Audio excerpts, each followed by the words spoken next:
आज हम मानव शरीर के उस हिस्से के बारे में बात करेंगे जो हमारे पूरे अस्तित्व का आधार है। हाँ, मैं बात कर रहा हूँ मानव मस्तिष्क की। यह केवल शरीर का एक अंग नहीं बल्कि एक चमत्कारिक संरचना है जो हमारे सोचने, महसूस करने, बोलने, सुनने, यहाँ तक कि सपने देखने की क्षमता को भी नियंत्रित करता है। तो चलिए इस अध्याय में हम इस अद्भुत अंग को समझने की शुरुआत करते हैं। क्या आपने कभी सोचा है कि आप कौन हैं? आपके ख्याल, आपके विचार, आपकी यादें, आपकी भावनाएं, ये सब कहाँ से आते हैं? यह सब मस्तिष्क से संचालित होता है। मानव मस्तिष्क केवल एक जैविक अंग नहीं है, यह एक ऐसी जीवंत मशीन है जिसे प्रकृति ने बड़ी सावधानी और परिपूर्णता से बनाया है।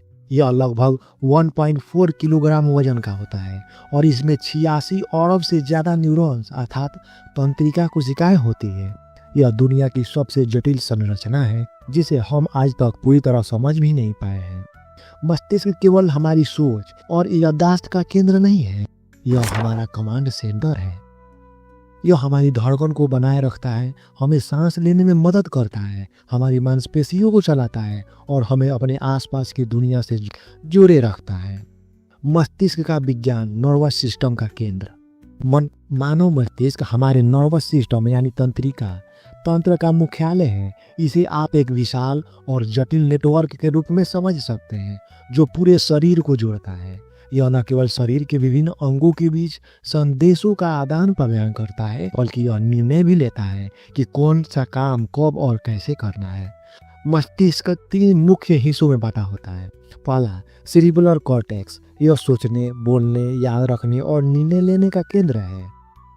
दूसरा, सेरिबेलम, यह संतुलन और कोऑर्डिनेशन के लिए जिम्मेदार है। तीसरा, ब्रेन स्टेम, यह हमारे दिल की धड़कन, सांस और अन्य अनैच्छिक कार्यों को नियंत्रित करता है। हर सेकंड हमारा मस्तिष्क 100 ट्रिलियन से अधिक न्यूरल कनेक्शन बनाता है। यह उन संदेशों को प्रोसेस करता है जो हमारी आंखें, कान, त्वचा और अन्य अंगों से भेजते हैं। मस्तिष्क का अध्ययन केवल वैज्ञानिक खोज तक सीमित नहीं है, यह मानवता को समझने की कुंजी है। यदि हम मस्तिष्क को समझ लेते हैं तो हम न केवल मानसिक बीमारियों जैसे डिप्रेशन, अल्जाइमर और पार्किंसन जैसी समस्याओं का समाधान खोज सकते हैं बल्कि यह भी समझ सकते हैं कि मनुष्य सृजनात्मक और भावनात्मक पक्ष कैसे काम करता है।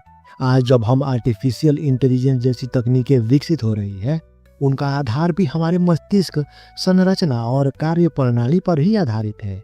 मस्तिष्क का अध्ययन हमें समझने में मदद करता है कि कैसे हम अपनी क्षमताओं का अधिकतम उपयोग कर सकते हैं। भारत में मस्तिष्क का अध्ययन कोई नई बात नहीं है। हमारे ऋषि मुनि मस्तिष्क और चेतना के रहस्यों को समझने के लिए ध्यान, योग और समाधि जैसे विधियों का प्रयोग करते थे। हमारे वेदों और उपनिषदों में मस्तिष्क को ब्रह्मांड का द्वार कहा गया है। योग और प्राणायाम जैसी पद्धतियां न केवल हमारे मस्तिष्क के स्वास्थ्य को बेहतर बनाती है बल्कि इसे शांत और सृजनात्मक बनाती है। ध्यान के माध्यम से हम मस्तिष्क के गहरे स्तरों को समझने की कोशिश करते हैं। आज भी भारतीय वैज्ञानिक इस परंपरा को आगे बढ़ा रहे हैं।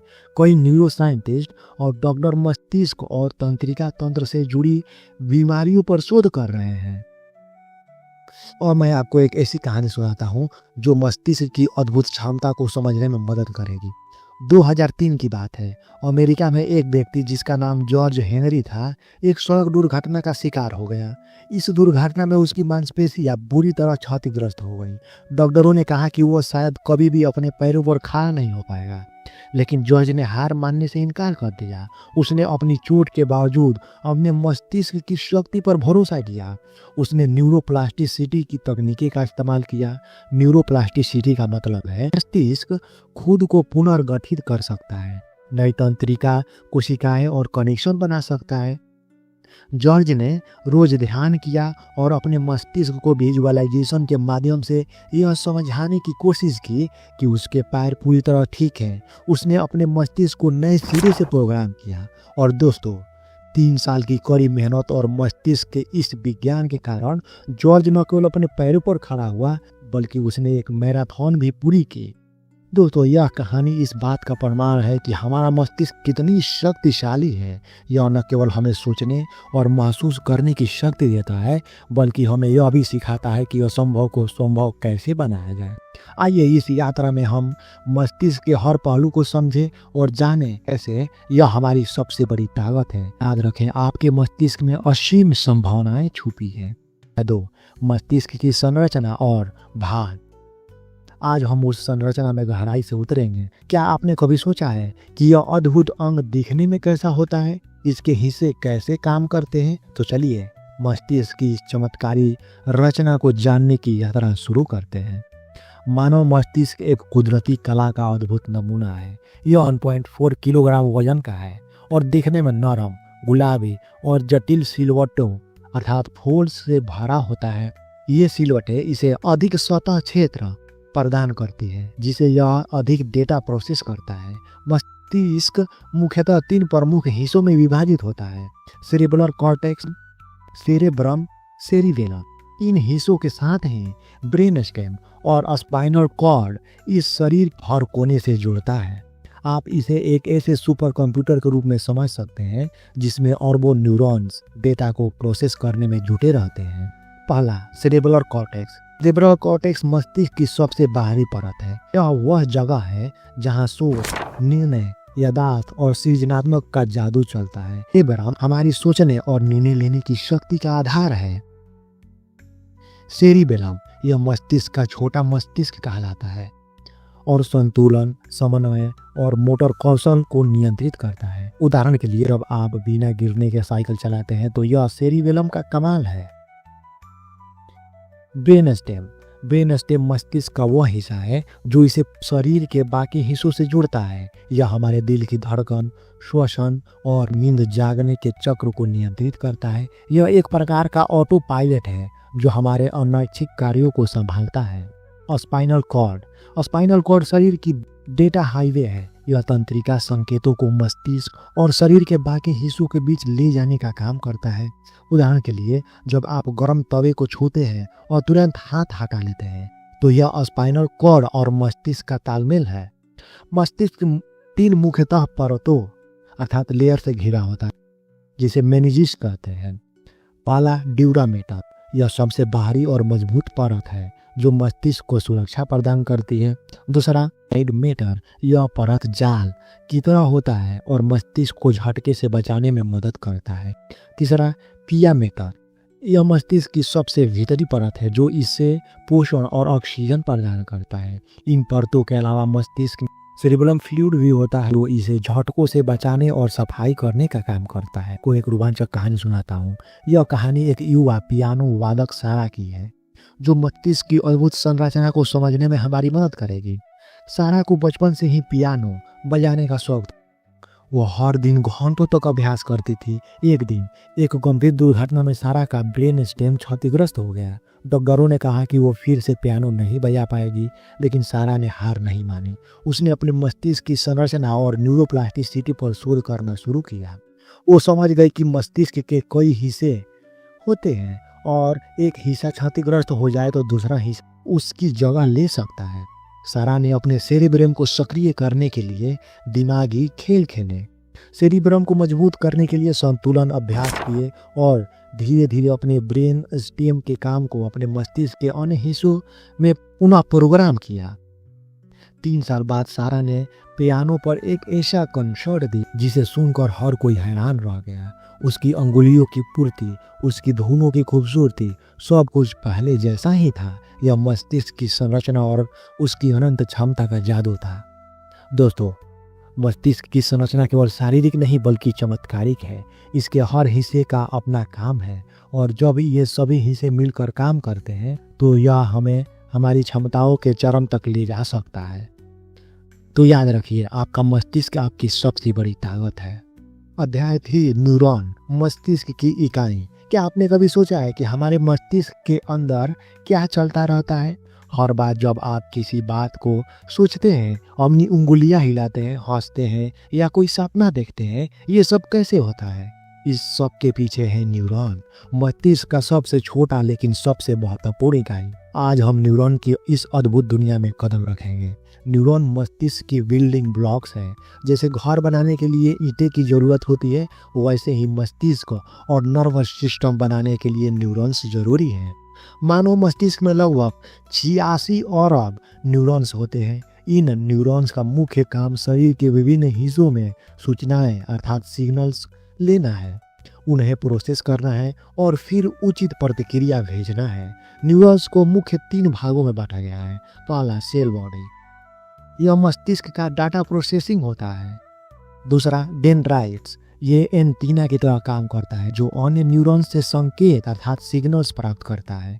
तीसरा एक्सॉन्स, यह डाटा केबल की तरह है जो संकेतों को एक न्यूरॉन से दूसरे तक पहुंचाता है। न्यूरॉन्स का यह नेटवर्क इतना विशाल और जटिल है कि इसे समझने के लिए वैज्ञानिक आज भी शोध कर रहे हैं। न्यूरॉन्स कैसे काम करता है? यह सब कुछ संचार अर्थात कम्युनिकेशन पर आधारित है। जब भी कोई संकेत अर्थात सिग्नल भेजा या प्राप्त किया जाता है तो यह न्यूरॉन के बीच इलेक्ट्रिक और केमिकल गतिविधि के जरिए होता है। यह प्रक्रिया 3 चरणों में होती है। पहला इनपुट, डेंड्राइट्स के जरिए संकेत प्राप्त होता है। दूसरा प्रोसेसिंग, सेल बॉडी में संकेत का विश्लेषण होता है। तीसरा आउटपुट, संकेत एक्सॉन्स के जरिए अगले न्यूरॉन तक पहुंचाता है। यह सिग्नल प्रक्रिया इतनी तेज होती है कि यह मिलीसेकेंड अर्थात हजारों सेकेंड में ही पूरी हो जाती है। अब आप समझ सकते हैं कि जब आप अपने हाथ को गर्म तवे से हटाते हैं तो यह न्यूरॉन्स का कमाल है। अब सवाल यह उठता है कि न्यूरॉन एक दूसरे से बातचीत कैसे करते हैं? यह बातचीत होती है न्यूरोट्रांसमीटर्स के जरिए। न्यूरोट्रांसमीटर मस्तिष्क के केमिकल मैसेंजर है। जब एक न्यूरॉन दूसरे न्यूरॉन को सिग्नल भेजता है, यह न्यूरोट्रांसमीटर रिलीज करता है। मुख्य न्यूरोट्रांसमीटर है पहला डोपामाइन, खुशी और प्रेरणा का केमिकल। दूसरा सेरोटोनिन, मूड को नियंत्रित करने वाला। तीसरा एड्रेनालिन, फाइट या फ्लाइट प्रतिक्रिया। चौथा ग्लूटामेट, सीखने और याददाश्त में सहायक। ये न्यूरोट्रांसमीटर सिग्नल को तेजी से न्यूरॉन्स के बीच स्थानांतरित करते हैं जिससे हमारा शरीर तुरंत प्रतिक्रिया दे सकता है। जब हम न्यूरॉन्स की बात करते हैं तो हमें उन्हें सहायक को भी नहीं भूलना चाहिए। ये सहायक है ग्लियल कोशिकाएं। ग्लियल कोशिकाएं का काम होता है न्यूरॉन्स को पोषण देना। दूसरा न्यूरॉन्स को स्थिरता और सुरक्षा प्रदान करना। तीसरा सिग्नल ट्रांसमिशन में मदद करना। ग्लियल कोशिकाएं मस्तिष्क की पृष्ठभूमि में काम करती हैं, लेकिन इनका योगदान बेहद महत्वपूर्ण है। ये मस्तिष्क की सफाई भी करती है, पुराने और बेकार न्यूरॉन्स को हटाने का काम भी करती है। और मैं आपको न्यूरॉन्स की अद्भुत ताकत पर आधारित एक कहानी सुनाता हूँ। यह कहानी है एलेक्स नाम के एक युवा की, जो एक दुर्घटना में अपने हाथों की उंगलियों का उपयोग खो बैठा। डॉक्टरों ने कहा कि उसकी उंगलियां दोबारा काम नहीं करेगी क्योंकि संबंधित न्यूरॉन्स को नुकसान हुआ है। लेकिन एलेक्स ने हार नहीं मानी। उसने न्यूरोप्लास्टिसिटी के सिद्धांत को अपनाया। न्यूरोप्लास्टिसिटी का मतलब है मस्तिष्क को बदल सकता है और नए न्यूरॉन्स और कनेक्शन बना सकता है। एलेक्स ने हर दिन अपनी उंगलियों के काम करने की कल्पना की। उसने कल्पना किया कि मेरी उंगलियां अच्छे से काम कर रही है। उसने मस्तिष्क को नए न्यूरॉन्स और नेटवर्क बनाने के लिए मजबूर किया। 6 महीनों की मेहनत के बाद एलेक्स ने अपने उंगलियों को हिलाना शुरू कर दिया और 1 साल बाद उसने पियानो बजाने का सपना पूरा किया। यह कहानी है हमारे मस्तिष्क और न्यूरॉन समित संभावनाएं की। तो दोस्तों, न्यूरॉन्स हमारे मस्तिष्क के सुपर हीरो हैं। इनकी कार्य क्षमता और जटिलता को समझना हमें यह सिखाता है कि हमारी सोच, भावनाएं और क्रियाएं कैसे काम करती हैं। हम अगले अध्याय में मस्तिष्क की गहरी परत को समझेंगे, जानेंगे कि यह सुपर कंप्यूटर कैसे काम करता है। तब तक याद रखें, आपके मस्तिष्क की सबसे छोटी इकाई भी या बड़े बड़े चमत्कार। हमारे साथ जुड़े रहने के लिए हमारे चैनल को सब्सक्राइब करें और मिलते हैं इसके अगले एपिसोड में। तब तक के लिए बहुत बहुत धन्यवाद। अध्याय 4, मस्तिष्क का विकास। क्या आपने कभी सोचा है कि हमारे मस्तिष्क का विकास कैसे होता है? जन्म से पहले से लेकर वयस्कता तक मस्तिष्क का हर चरण अपने आप में अनूठा और चमत्कारी है। आज हम मस्तिष्क की उस यात्रा पर निकलेंगे जो भ्रूण अवस्था से शुरू होती है और जीवन भर चलती रहती है। भ्रूण अवस्था में मस्तिष्क का निर्माण। मस्तिष्क का निर्माण जीवन के पहले कुछ हफ्तों में ही शुरू हो जाता है। जन्म से पहले गर्भ में मस्तिष्क की नींव रहती है। यह प्रक्रिया गर्भधारण के तीसरे हफ्ते में शुरू होती है, जब न्यूरल ट्यूब बनती है। पहला महीना न्यूरल ट्यूब का विकास होता है जो बाद में मस्तिष्क और स्पाइनल कार्ड में बदलती है। तीसरा महीना न्यूरॉन्स की तेजी से बढ़ोतरी होती है। पांचवा महीना मस्तिष्क के प्रमुख हिस्से सेरेब्रल कॉर्टेक्स, ब्रेन स्टेम इत्यादि विकसित होने लगते हैं। जन्म के समय मस्तिष्क का वजन 400 ग्राम होता है और यह लगभग 100 अरब न्यूरॉन्स के साथ तैयार होता है। बचपन मस्तिष्क के विकास का सबसे तेज दौर होता है। इस समय न्यूरॉन्स के बीच कनेक्शन बनते हैं, इसे सिनेप्टोजेनेसिस कहते हैं। पहला 3 साल बच्चा भाषा, चलने और सोचने की क्षमता सीखता है। छठे साल तक मस्तिष्क का 90% विकास पूरा हो चुका होता है। किशोरावस्था में मस्तिष्क का रिमॉडलिंग होता है। इस समय फ्रंटल लोब जो निर्णय लेने और तर्क शक्ति से जुड़ा है विकसित होता है। भावनात्मक विकास, यह समय भावनाओं और निर्णयों के बीच तालमेल का होता है। जोखिम लेने की प्रवृत्ति, किशोरा में यह प्रवृत्ति फ्रंटल लोब के अधूरे विकास के कारण होता है। वयस्कता में मस्तिष्क स्थिर हो जाता है लेकिन सीखने और अनुकूलन की क्षमता बनी रहती है। इस समय मस्तिष्क का फोकस याददाश्त, तर्क और अनुभवों पर होता है।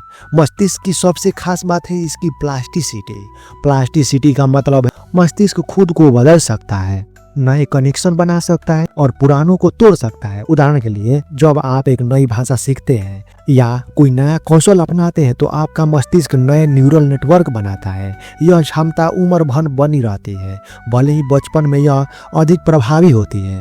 प्लास्टिसिटी का यह गुण हमें सिखाता है कि कोई भी चीज़ असंभव नहीं है। सीखने की यह क्षमता मस्तिष्क को जीवन भर सक्रिय और सक्षम बनाए रखती है। बच्चों और किशोरों का मस्तिष्क विकास। बच्चों का मस्तिष्क बचपन में मस्तिष्क बेहद संवेदनशील और ग्रहणशील होता है। इस समय बच्चों को सही वातावरण, पोषण और सिखाने की आवश्यकता होती है। बच्चों के साथ प्यार और प्रोत्साहन से भरा व्यवहार मस्तिष्क के विकास को बढ़ावा देता है। तनाव, भय या उपेक्षा मस्तिष्क पर नकारात्मक प्रभाव डाल सकते हैं। किशोरावस्था में मस्तिष्क विकास का एक महत्वपूर्ण चरण होता है। यह समय सीखने, नए अनुभवों को अपनाने और खुद को समझने का होता है। इस प्रक्रिया में मस्तिष्क उन कनेक्शनों को हटा देता है जिनकी आवश्यकता नहीं होती है। यह उन्हें बेहतर निर्णय लेने और तर्क करने की क्षमता देता है। अब मैं आपको मस्तिष्क के विकास पर आधारित एक कहानी सुनाता हूँ। यह कहानी है एक छोटे से गांव में रहने वाली 5 साल की बच्ची आर्या की। आर्या के माता पिता किसान थे। उन्होंने कभी स्कूल का मुंह नहीं देखा, लेकिन आर्या बचपन से ही जिज्ञासा और कुछ सीखने की ललक थी। उसके गांव में कोई स्कूल नहीं था, लेकिन उसकी माँ ने उसे घर पर अक्षर और गिनती सिखाना शुरू की। आर्या का मस्तिष्क तेजी से नए कनेक्शन बना रहा था। जब वो 10 साल की हुई तो उसने रेडियो पर विचार के कार्यक्रम सुनने शुरू किए। वो हर चीज पर सवाल पूछती। सूरज क्यों चमकता है, पौधे कैसे बढ़ते हैं। 16 साल की उम्र में उसने अपनी मेहनत और प्लास्टिसिटी की ताकत से पढ़ाई के लिए स्कॉलरशिप जीती। आज आर्या एक न्यूरो साइंटिस्ट है और मस्तिष्क के विकास पर रिसर्च कर रही है। आर्या की कहानी हमें सिखाती है कि मस्तिष्क सही दिशा और अवसर मिलने पर असीम संभावनाओं का निर्माण कर सकता है। दोस्तों, मस्तिष्क का विकास एक चमत्कारी यात्रा है। भ्रूणावस्था से वयस्कता तक हर चरण में इसका विकास हमें सिखाता है कि हमारी सोच, समझ और क्षमता असीमित है। स्मृति और याददाश्त, मेमोरी एंड रिकॉल। स्मृति का मतलब सिर्फ चीजों को याद रखना नहीं, बल्कि यह हमारी पहचान, अनुभव और सीखने की बुनियाद है। हमारी याददाश्त को मुख्य रूप से 3 भागों में बांटा जा सकता है। पहला, सेंसरी मेमोरी।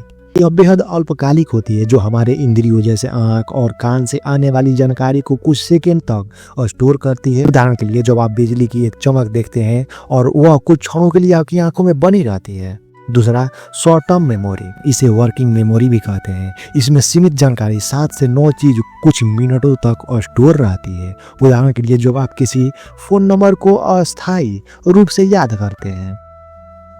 तीसरा, लॉन्ग टर्म मेमोरी। हमारी अस्थायी स्मृति है, जिसमें सालों तक जानकारी रहती है। इसमें हमारे अनुभव, कौशल और ज्ञान शामिल होते हैं। मस्तिष्क का हिप्पोकैम्पस स्मृति को संग्रहित करने और पुनः प्राप्त करने में महत्वपूर्ण भूमिका निभाता है। ध्यान और एकाग्रता, अटेंशन एंड फोकस। क्या आपने कभी सोचा है कि एक व्यस्त बाजार में आप किसी खास आवाज या चेहरे पर ध्यान कैसे केंद्रित कर पाते हैं? यह सब ध्यान और एकाग्रता का कमाल है। ध्यान मस्तिष्क की वह क्षमता है जो हमें महत्वपूर्ण चीजों पर फोकस करने में मदद करती है और बाकी चीजों को नजरअंदाज करती है। पहला, सतर्कता। यह ध्यान का पहला चरण है जिसमें मस्तिष्क बाहरी वातावरण को स्कैन करता है। उदाहरण के लिए, जो आप किसी जंगल में चलते हैं और अचानक पत्तियों की सरसराहट सुनते हैं। दूसरा, चयनात्मक ध्यान। यह मस्तिष्क की वह क्षमता है जो एक समय पर सिर्फ एक चीज पर फोकस करने में मदद करती है। उदाहरण के लिए, पार्टी में ढेर सारी आवाजों के बीच किसी खास व्यक्ति की आवाज सुनना। तीसरा, एकाग्रता। लंबे समय तक एक ही काम पर ध्यान केंद्रित करना। उदाहरण के लिए, परीक्षा के दौरान कठिन सवालों को हल करना। ध्यान और एकाग्रता में फ्रंटल लोब और पैरिएटल लोब अहम भूमिका निभाते हैं। समस्या समाधान और निर्णय लेने की क्षमता, problem solving and decision making. जीवन में हर दिन हमें किसी न किसी समस्या का सामना करना पड़ता है। कभी यह समस्या छोटी होती है, जैसे क्या पहनना है, और कभी समस्या बड़ी होती है, जैसे करियर का चुनाव करना। समस्या समाधान और निर्णय लेने की प्रक्रिया मुख्य रूप से 3 चरणों में होती है। पहला, समस्या को पहचानना। मस्तिष्क सबसे पहले यह विश्लेषण करता है कि समस्या क्या है। दूसरा, विकल्प खोजना। मस्तिष्क संभावित समाधान खोजता है। यह प्रक्रिया हमारे अनुभव, ज्ञान और तर्क शक्ति पर निर्भर करता है। तीसरा, निर्णय लेना। अंत में मस्तिष्क उपलब्ध विकल्पों में से सबसे उपयुक्त विकल्प चुनता है। यह सब फ्रंटल लोब और प्रीफ्रंटल कॉर्टेक्स द्वारा नियंत्रित किया जाता है, जो तर्क, विश्लेषण और योजना बनाए रखने के लिए जिम्मेदार है। भाषा और कौशल। क्या आपने कभी सोचा है कि आप बोलने, सुनने और लिखने में इतने कुशल कैसे हैं? यह सब मस्तिष्क के भाषा केंद्र ब्राका एरिया और वर्निके एरिया का कमाल है। ब्राका एरिया बोलने और शब्दों को सही क्रम में रखने में मदद करता है। जब आप सोचते हैं मुझे पानी पीना चाहिए और इसे बोलते हैं, तो यह ब्राका एरिया का काम है। दूसरा, वर्निके एरिया। यह भाषा को समझने में मदद करता है। जब कोई आपसे कुछ कहता है तो वर्निके एरिया इसे समझता है और उचित प्रक्रिया तैयार करता है। भाषा और संचार कौशल में बाएं मस्तिष्क गोलार्ध लेफ्ट हेमीस्फीयर की महत्वपूर्ण भूमिका होती है। अब मैं आपको एक कहानी सुनाता हूँ जो मस्तिष्क की संज्ञानात्मक अर्थात कॉग्निटिव शक्तियों को बेहतर ढंग से समझाएगी। यह कहानी है अनिरुद्ध की, जो एक शतरंज खिलाड़ी था। एक दिन उसे अंतर्राष्ट्रीय प्रतियोगिता में हिस्सा लेने का मौका मिला। खेल शुरू हुआ। पहले कुछ सालों के बाद अनिरुद्ध का विरोधी उसके राजा को घेरने की योजना बना रहा था। अनिरुद्ध ने अपने दिमाग का पूरा इस्तेमाल किया। उसने स्मृति का इस्तेमाल कर पूरे मुकाबलों में इस्तेमाल की गई रणनीतियों को याद किया। दूसरा, फिर उसने ध्यान और एकाग्रता लगाई, विरोधी की हद चाल पर नजर रखी और अपने अगले कदम की योजना बनाई। तीसरा, समस्या समाधान और निर्णय लेने की क्षमता का उपयोग करके उसने सोचा कि कैसे अपने राजा को बचाते हुए अपने मोहरे का सही इस्तेमाल करें। चौथा, अंत में अपनी भाषा और संचार कौशल का उपयोग करते हुए अपने प्रशिक्षक से रणनीति पर चर्चा की। अंततः उसने खेल जीत लिया। यह कहानी सिखाती है कि मस्तिष्क के कॉग्निटिव कार्यों का सही उपयोग किसी भी समस्या का समाधान कर सकता है। दोस्तों, मस्तिष्क के कॉग्निटिव कार्य अर्थात संज्ञानात्मक कार्य, स्मृति, ध्यान, समस्या समाधान और भाषा कौशल हमारे जीवन को आसान और सुंदर बनाते हैं। याद रखें, आपका मस्तिष्क आपका सबसे बड़ा साथी है। अध्याय 6, भावनाएं और मस्तिष्क। क्या आपने कभी महसूस किया है कि खुशी से दिल तेजी से धड़कने लगता है, या गुस्से में आपके मस्तिष्क में एक ऊर्जा सी दौड़ जाती है? क्या आपने कभी सोचा है कि डर, गुस्सा, खुशी या उदासी के पीछे आखिर कौन सी शक्ति काम करती है? आज हम इन पर चर्चा करेंगे कि मस्तिष्क हमारी भावनाओं को कैसे समझता है, उन्हें कैसे नियंत्रित करता है और इनका हमारे जीवन पर क्या प्रभाव पड़ता है। तो चलिए शुरू करते हैं।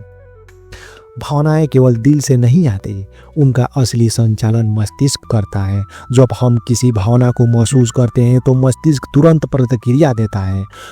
पहला, भावनाएं कैसे उत्पन्न होती है? जब हम किसी घटना या परिस्थिति का सामना करते हैं तो मस्तिष्क सबसे पहले उसे तर्क और अनुभवों के आधार पर समझता है। इसके बाद मस्तिष्क न्यूरोकेमिकल्स जैसे डोपामाइन, सेरोटोनिन और एड्रेनालिन को रिलीज करता है, जो हमारी भावनाओं को उत्पन्न करते हैं। दूसरा, तीव्र प्रतिक्रिया। जब हम किसी खास खतरे का सामना करते हैं तो हमारा मस्तिष्क तेजी से प्रतिक्रिया देता है। यह प्रतिक्रिया अमीगडाला द्वारा संचालित होता है, जो हमें खतरे के प्रति सचेत करता है। उदाहरण के लिए, जब आप किसी तेज रफ्तार गाड़ी को अपनी ओर आती देखते हैं तो आपका मस्तिष्क तुरंत आपके शरीर को हरकत में लाता है। मस्तिष्क का लिम्बिक सिस्टम हमारी भावनाओं का मुख्य केंद्र है। यह मस्तिष्क के उन हिस्सों का समूह है जो भावनाओं, यादों और व्यवहारों को नियंत्रित करता है। लिम्बिक सिस्टम के मुख्य हिस्से, पहला अमीगडाला, यह डर, गुस्सा और खुशी जैसी तीव्र भावनाओं को नियंत्रित करता है। यह प्रतिक्रिया को तेज करता है, विशेषकर जब हम किसी खतरे का सामना करते हैं। दूसरा, हिपोकैम्पस, यह हमारी यादों को भावनाओं से जोड़ता है। उदाहरण के लिए, बचपन का कोई खास दिन जो आज भी आपको खुशी देता है। तीसरा, हाइपोथैलेमस, यह हमारी भावनाओं से जुड़ी शारीरिक प्रतिक्रियाओं जैसे पसीना आना, दिल की धड़कन बढ़ना को नियंत्रित करता है। चौथा, थैलेमस, यह इंद्रियों से आने वाली जानकारी को प्रोसेस करता है और मस्तिष्क के अन्य हिस्सों को भेजता है।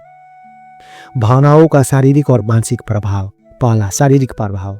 भावनाएं केवल मानसिक नहीं होती, ये हमारे शरीर पर गहरा प्रभाव डालती है।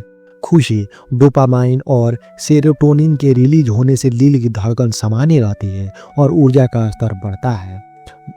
दूसरा, डर, एड्रेनालिन का प्रवाह बढ़ता है जिसमें दिल तेजी से धड़कता है और पसीना आने लगता है। तीसरा, गुस्सा, रक्तचाप बढ़ जाता है और मांसपेशियां तनावग्रस्त हो जाती हैं। चौथा, उदासी, सेरोटोनिन का स्तर कम हो जाता है जिससे ऊर्जा में कमी आती है। दूसरा, मानसिक प्रभाव, भावनाएं हमारे सोचने, निर्णय लेने और संबंध बनाने की क्षमता को प्रभावित करती है। सकारात्मक भावनाएं जैसे खुशी, प्यार, रचनात्मक और सोचने की क्षमता को बढ़ाती है। दूसरा, नकारात्मक भावनाएं जैसे गुस्सा, उदासी, तनाव और अवसाद का कारण बन सकती है। तनाव और मस्तिष्क की प्रक्रिया। तनाव कैसे उत्पन्न होता है? जब हम किसी समस्या या खतरे का सामना करते हैं तो हमारा मस्तिष्क इसे तनाव के रूप में पहचानता है। यह प्रतिक्रिया हाइपोथैलेमस पिट्यूटरी एड्रिनल एक्सिस द्वारा संचालित होती है। मस्तिष्क कॉर्टिसोल नामक हार्मोन को रिलीज करता है जो हमें तनाव का सामना करने के लिए तैयार करता है। दूसरा, दीर्घकालिक तनाव का प्रभाव। अगर तनाव लंबे समय तक बना रहता है तो यह मस्तिष्क और शरीर दोनों के लिए हानिकारक हो सकता है। मस्तिष्क का प्रभाव, हिप्पोकैम्पस सिकुड़ सकता है जिसमें स्मृति और सीखने की क्षमता प्रभावित होती है। अमीगडाला अधिक सक्रिय हो जाता है जिसमें डर और चिंता बढ़ जाती है। रक्तचाप और हृदय रोग का खतरा बढ़ जाता है। ध्यान अर्थात मेडिटेशन, योग और सकारात्मक सोच तनाव को कम करने में मदद करती है। परिवार और दोस्तों का सहयोग भी तनाव से निपटने में सहायक होता है। और मैं आपको एक कहानी सुनाता हूँ जो मस्तिष्क और भावनाओं की शक्ति को बेहतर तरीके से समझाएगी। यह कहानी है सृष्टि की, जो एक युवती थी और बड़ी कंपनी में काम करते थे। सृष्टि का स्वभाव हमेशा खुश रहने वाला था, लेकिन एक दिन उसकी कंपनी में कुछ कठिनाइयाँ आई। सृष्टि को अतिरिक्त काम दिया गया और उसे लगा कि वो सब कुछ संभाल नहीं पाएगी। पहले हफ्ते में सृष्टि ने तनाव का अनुभव किया। उसका मस्तिष्क उसे बार बार खतरे का संकेत दे रहा था। अमीगडाला सक्रिय हो गया और उसने डर महसूस करना शुरू कर दिया। कॉर्टिसोल का स्तर बढ़ने लगा जिससे उसकी नींद प्रभावित हुई। उसका हिप्पोकैम्पस कमजोर होने लगा और उसकी छोटी छोटी बातें याद रखने में दिक्कत होने लगी। सृष्टि ने महसूस किया कि अगर उसने इस स्थिति को संभाला नहीं तो वह बीमार पड़ सकती है। उसने तुरंत ध्यान योग करना शुरू किया। उसने अपने भावनात्मक स्वास्थ्य को सुधारने के लिए अपनी माँ से बात की और ऑफिस में अपनी समस्या साझा की। धीरे धीरे उसने महसूस किया कि उसका तनाव कम हो रहा है। उसकी अमीगडाला और हिप्पोकैम्पस फिर से सामान्य रूप से काम करने लगे। सृष्टि ने न केवल अपने काम को संभाला बल्कि वह और अधिक आत्मविश्वासी हो गई। यह कहानी हमें सिखाती है कि मस्तिष्क और भावनाएं आपस में गहराई से जुड़ी हुई हैं। अगर हम सही तरीके से अपनाएं तो हम किसी भावनात्मक चुनौती का सामना कर सकते हैं। दोस्तों, मस्तिष्क और भावनाएं का यह रिश्ता जीवन का आधार है। हमारी भावनाएं हमें मजबूत बनाती हैं। आपका मस्तिष्क आपकी भावनाओं का सच्चा साथी है। अगर आपको वीडियो पसंद आया तो इसे लाइक करें और हमारे साथ जुड़े रहने के लिए हमारे चैनल को सब्सक्राइब करें और इस वीडियो को अपने दोस्तों के साथ शेयर करें। तब तक के लिए बहुत बहुत धन्यवाद।